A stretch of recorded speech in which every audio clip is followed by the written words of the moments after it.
Hello guys, this is Shar. Welcome back to the channel. Thank you so much for returning. Now look, this is a quick update on last night's live with Carlos King. Now notice I didn't call it Messy Mondays because he didn't call it Messy Monday.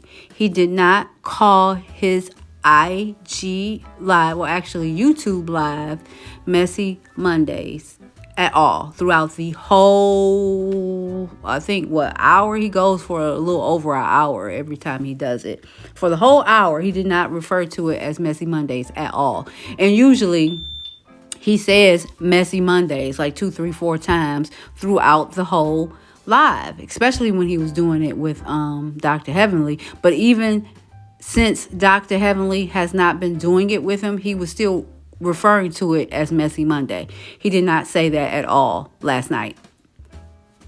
At all. Mind you, if you look up here in the top left, he just had Mr. Monday Night in his box.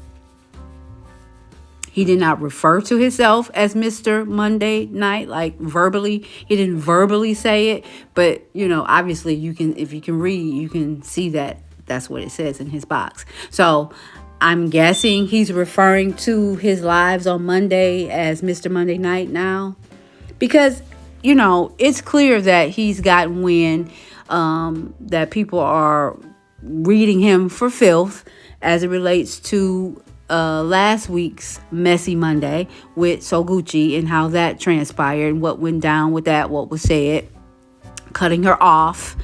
Wouldn't let her talk and saying, let's be clear, let's have a real conversation. It's not editing. We're not going to call it editing. We're not going to call it bad editing. Let's have a conversation. Ooh, he gets on my nerves. But, yeah, so it's clear because, Carlos is always out here in the YouTube streets. He's always out here in the internet streets. He knows all, especially about him. And he's heard all the comments about people going off on him as it relates to Gucci, or Sophia, as she refers to herself now. And he didn't like it. You know what I mean? Damage control. He always backing it up, backpedaling in some type of shape or form. This is his way of backpedaling or covering it up, or whatever the case may be, because he definitely took the video down, replaced it with a Scott video. Like, who wants to see the Scotts? You know what I mean? If it's not on Love and Marriage Huntsville, ain't nobody really trying to see the Scotts. And depending on the episode, really don't nobody want to see them on the episodes. So yeah, he replaced So Gucci's the live that So Gucci was on with a Scott video. And he's not calling these IG lives on Monday night Messy Mondays anymore, because I think he's feeling like it's having it has a bad reputation now, and he doesn't like what it's standing for anymore. He doesn't like the whole connotation behind it. So, it seems like he's trying to switch it up. Like I said, he didn't say this is Mr. Monday Night with Carlos King or nothing like that. He didn't say that, but clearly you see it say Mr. Monday Night up there. And he did not refer to the IG as Messy Mondays at all. So, yeah. And then, interesting enough, he did not really talk about Love and Marriage Huntsville, the episode as a whole. The only part of the episode that he talked about is the barbecue and, when Marquez came in there and the whole speech that Ken gave. That's it. That's all he talked about from the whole entire episode. He didn't talk about when Martell went to go see Chris. He obviously did not pick back up on the argument between Martell and Marceau. He did not mention anything about the Revenge P and what Tisha said from the week prior. None of that. So it's clear that he's in save mode for the Scotts, what Tisha said. And of course, he's always trying to cover up stuff for Martell. Let me tell it, I don't know if the whole homosexual thing was true with Martell, but I feel like he liked Martell, to be totally honest. I mean, if nothing else, he thinks he's cute. He always say Dustin is cute. I mean, I'm not saying anything has transpired between the two guys, but I'm just saying, I think he thinks Martell is attractive, and he, for whatever reasons, however, he has a soft spot for Martell, which is why he's always trying to help cover up things for him. And this is why he's not talking about nothing in the entire episode. Nothing. He didn't bring up nothing from the entire episode besides that damn barbecue. That's it, and that's all. That's all he talked about. Which I ain't even about to go back over that little mess. I mean, because I already did a review on that part, which, Marquez is cap. He has not been the greatest father. To me, like I said, his kids show that, unless they edited it out in bad editing and then show his kids talking to him or whatever the case may be. And Ken was foul for playing him like that. Even if you guys feel he's a bad father or not, those are still his kids, and it's not up to Ken to shut him out in that way. It was rude, disrespectful, and for real, that could have been a real life shootout, or, that could have been a real life physical altercation. You know what I mean? When you do that to a man, embarrass him in front of his children and a whole bunch of people he know and don't know, like you asking for it. But anyway, so yeah, that's all he talked about, guys. But let me backtrack a little bit. Mind you, he made Dustin talk about his personal life, his dating life. Lightweight, I didn't even know Dustin was gay, and not until like maybe a few messy Mondays ago. I mean, I can't remember exactly when I found out, but yeah, I didn't even know that at first. I mean, there's nothing wrong with that if that's what the man wants, but I'm just saying, I didn't even know that. So it was almost like he was making Dustin talk about his dating life. And it's like, what? Like, we here to talk about the episode. Like, why are you making him talk about his dating life? Which, Dustin didn't seem to have a problem with it or whatever. But I don't know. It's just like he had them talking about everything but love and marriage. And then when the Tylers came on from Love and Marriage DC, he had them chime in on dating and marriage life.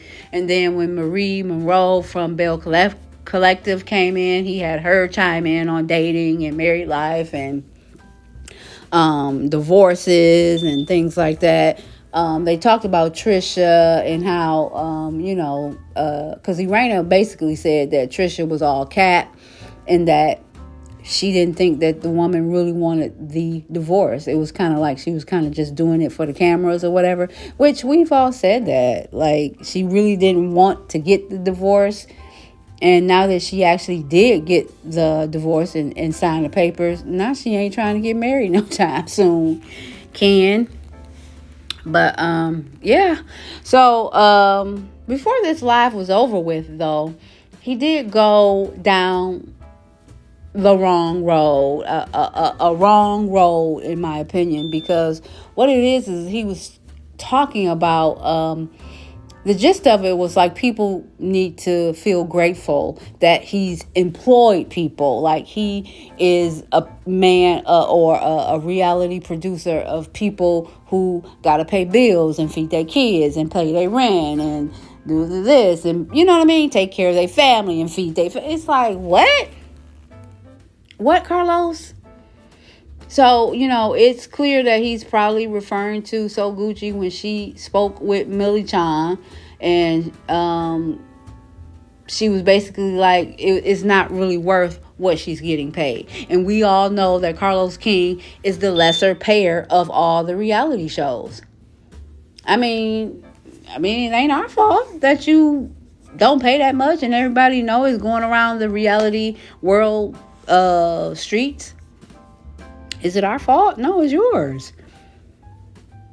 And he was also saying, which made me think he was talking about male basically saying, don't get too big for your britches, and don't ever forget that I gave you the platform. I gave you, the ability to be on TV and show off your businesses and your homes and this and that. And he's the reason for so many millionaires in reality TV, black millionaires in reality TV. Now, I don't know all these people's finances, but the only millionaire that I know from reality TV, from Carlos King, I ain't talking about the women from Bravo, because we all know that a lot of them women been millionaires because they pay way, way more. Like Nene Leakes and all of them, they get paid big bucks over there. I'm talking about with Kingdom Reign, really Kingdom Reign, because he the one set his pay scale. And only people that I know that was millionaires over on dealing with Kingdom Reign was the Holts. And we all know that Martell Holt is not a millionaire any longer. So to me, as far as I'm concerned, in my opinion, he could have only been referring to Melanie Cherie, trying to call her out, because he thinks she's getting too big for her britches and being ungrateful and this and that. Funny thing is that I don't understand why this man thinks that she's going to continuously give it up to him and sing his praises when she clearly sees that you continuously play in her face and being dishonest on so many different levels. Even if you're not really saying nothing, if you trying to harbor and save Martell neck, how are you being a good friend to her? I mean, if nothing else, stay out of it. Stay neutral. You know what I'm saying? But he can't seem to do that. He always seems to take sides. And lately, he never takes the side of Melanie Cherie anymore. And it is what it is. So let me let you hear what he said.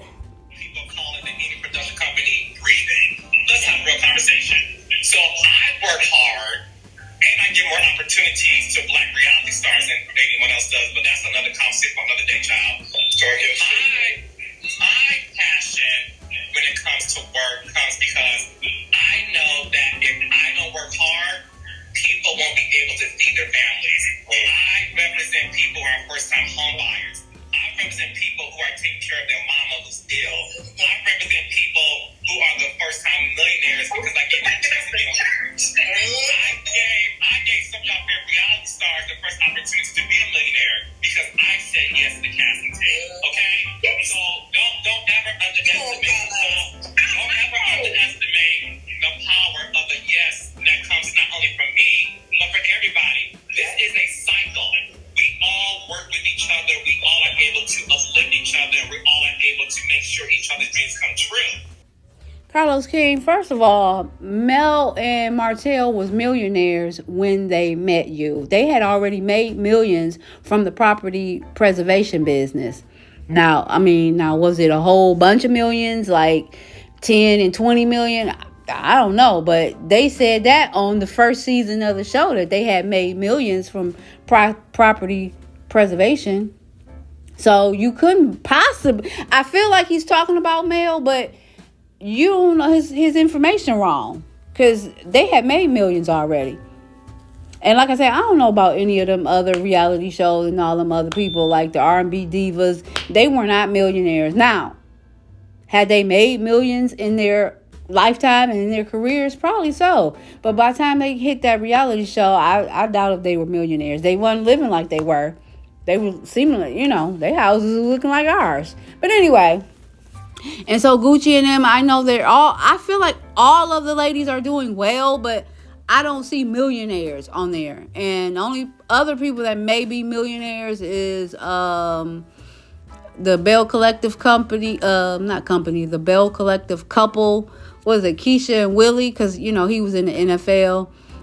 And I don't know. I don't even think the little girl on Bell Collective with the abusive husband, I don't even think they're millionaires. They could be, though. I don't know. But I don't know. For some reason, I just feel like he's talking about Mel. And I wanted to add this as well. We have a show. Holt. Hi, I'm Melody Holt. And when Carlos King reached out to us and asked us to share our experience with Kingdom Reign Entertainment and how we went from a consultation to landing a show on the Oprah Winfrey Network, we were more than excited and happy to share our story. Yes, it was 4 years ago when we sat down with Carlos King. Well, the Carlos King. Yes, actually to share our vision on having a reality-based show here in Huntsville, Alabama. Yep. And so now I think the main thing to take away is this. When you're partnered and connected to the right people, it may not happen exactly whenever you want it to, but it always happens when it's supposed to. And we just thank Carlos for staying in contact with us constantly over the years, always keeping in contact, always sending text messages. And now here we are. So never lose faith, never lose hope, and know that when you have people working on your behalf like Carlos King, magic is definitely going to transpire. We have a show premiering on the Oprah Winfrey Network in 2019. Thanks to Carlos King with Kingdom Reign. Kingdom Reign. Thank you. So if that's not proof enough that Melody was originally at one point very, very appreciative of the opportunity, was very, very excited, thanked him numerous times, along with Martell, but he's really, in my opinion, like I said, referring to Mel, but thanked him numerous times, felt blessed, was thanking him, saying she was so thankful that he kept contacting them and reaching out to them in regards to this project, which is now Love and Marriage Huntsville. Like, she was very, very appreciative, and she would have been like that because they were very, very cool in the beginning, and she would have stayed that way. But she can't help it if Carlos King started being shady, doing shady things, doing things that's considered downright evil, okay, and lightweight stabbing her in the back on a lot of different levels. So I mean, it's your fault that people start, dogging you out and talking about you because you always start doing shady things and treating people like they fools, like they don't know what you be doing and what you be saying behind people back. But you guys drop down in the comments, tell me what you think about this. Like, he was trying to be funny and really talk to Mel subliminally, like she was not appreciative and she getting too big for her britches, and he the reason why she a millionaire. First of all, they had made millions before they even got on the show. Secondly, she was appreciative of you and the opportunity in the beginning, but because of how you move, she see you for what you are now, and now he mad about it. Drop down in the comments, guys. I do talk back. Like the video, subscribe. Until next time, bye.